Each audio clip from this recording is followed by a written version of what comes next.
सुक्लाय production system आरो micro enterprise WDC-Pmksy नि सिङाव मुवा बेसाद रानदों। अदालगुरि जिल्लानि सुक्लाय सकआव दिनै अदालगुरि जिल्ला PIA WDC-Pmksy नि बानजायनायाव मोनसे हाबाफारिनि गेजेरजों मुलाम्फागिरि आबादारिफोरनि गेजेराव आबाद मावनाय बिथिंनि गुबुन गुबुन मुवा बेसादफोरखौ राननानै होयो।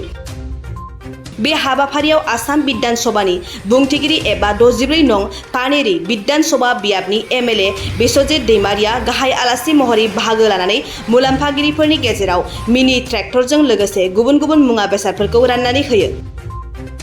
खौरांगिरिफोरजों मोगा-मोगि लानाय समाव बिस्वजित दैमारिया बुङो दि आबाद बिथिंखौ जौगाखांहोनो थाखाय गोनांथार जानाय राहाफोरखौ लानाय जागोन। लोगोसे आबादारिफोरा आबाद बिथिंखौ जौगाखांहोनो थाखाय आबादनि दिहुनथायखौ बांहोनायनि फारसे नोजोर होनांगौ होननानै बिथाङा बुङो।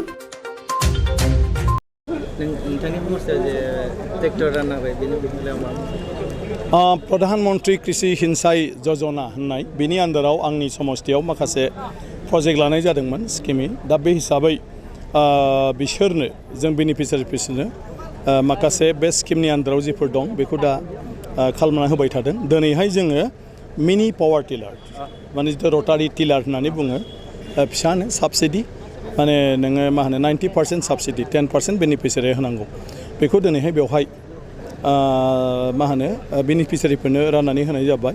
बिनि उनाव माखासे माइ हाग्रा आरो गांसो हाग्रा मेसिन बेखौबो दिनै राननानै होनाय जाबाय। बिनि उनाव स्प्रे मेसिन दं बेखौबो दिनै राननानै होनाय जाबाय। बिनि अनगायैबो माखासे गोबां स्किमफोर दं लासै लासै बेखौ जोङो खालामलांजोबनो नागिरदों। दा मोनसे जोंनि बेवहाय मोनसे माबाया मा होनो ग्रुपआ सलार बाल्ब बेवहायनो फेक्टरि बानायनानै बेवहायनो बानायदों। दा बिसोरो साबसिडि 50% मोनगोन। टटेल प्रजेक्ट कस्टआ माने 4 लाखनि दा 2 लाख थाखा बिसोरनो दिनैहाय होनाय जादों। गतिके बे रोखोमनि माखासे स्किम बिनि उनाव सेल्फ हेल्प ग्रुप रिभल्भिं फान्ड गासिबो बेफोरखौ साननैसोनि गेजेराव बे मा होनो सेप्टेम्बर लास्टनि गेजेराव नङाब्ला अक्ट'बरनि फार्स्ट उइकनि गेजेराव फ्राय माने होजोबनाय जागोन बे स्किमनि।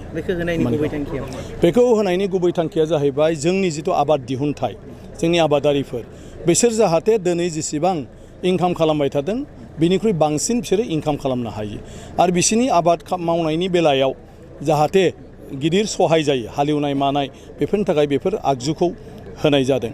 आरो बिनि अनगायैबो माने दिनै जोंनि जिथु आबादारिफोर बे आबादारिफ्रा माखासे बिसोरनि आबाद दिहुनथायनि बेलायाव जि रोखोमनि लिमिटेसन बेखौ बारनांगौबा थाखा फैसानि गोनांथि दं। ओंखायनो सेल्फ हेल्प ग्रुप बायदिसिना खालामनानैबो ग्रुप वाइसआव बेवहाय बिसोर जेखौ चइस खालामदों बे ग्रुपफ्रा जेखौ मावनो होनदों बेफोरखौ मावनो थाखाय बिसोरनो दिनै माने मा होनो फैसा फान्डनि बेबस्था खालामना होनाय जादों बे स्किमाव। गतिके आंनि समस्थियाव गोबांथार BDC-नि आन्दाराव बे स्किमा सोलिगासिनो दङ आरो बेखौ जों दा माखासे आगोलावनो जों खालामबाय आरो दिनैबो जों बेखौ खालामगासिनो दं। माखासे समाव जे आबादारि बिथांमोना गोबां समस्यायाव गोलैनो गोनां जायो जायनि जायगायाव बोथोरनि जायगायाव बा ना बेफोर गासिबोआवनो दिनै गभर्नमेन्टनि जिथु हाबाफारिफोर बेखौ आङो माने मा होनो ग्रासरुट लेभेलाव इमप्लिमेन्ट खालामनो नागिरदों। सरकारनिफ्राय बेफोरनि थाखाय गोबां राहा दं नाथाय बे राहाफोरखौ जोंनि आबादारिफ्रा मोना। दा बेफोरखौ मोनहोनांगौनि थाखायनो आं दिनै MLA जानानै बेखौ नाजाबाय थानाय जादों। दा नैबेफोरबो मोनसे बिखान्थिमोन जे साफ्रोमबो आबादारियानो डाबल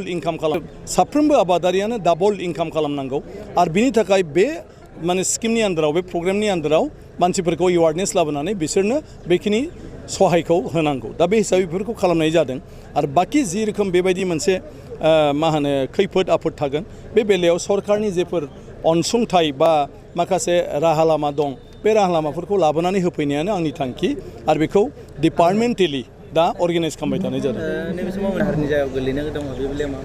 ना बेखौथ' माखासेखौथ' नों उपाय गैया नाथाय गभर्नमेन्टआ अलरेडि बेफोरखौ गासिबो नायजोबनानै राहा लागोन होननानै बुंदों। गतिके आं सानो आबादारि बिफाना बिनि बेलायाव खामानि मावगोन। जेरै उदालगुरिथिं गोबां तरबुजनि आबाद मावदोंमोन बेखौ आसाम बिधान सभायाव एग्रिकालचार मन्त्रि बिथाङा बेवहाय रोखायै बुंनाय जादों जे बेखौ नायनानै बिथांमोननो माबायदि मदद होनो हायो बेनि थाखाय राहा लागोन। थ' डेफिनेटलि बेफोरखौ गभर्नमेन्टआ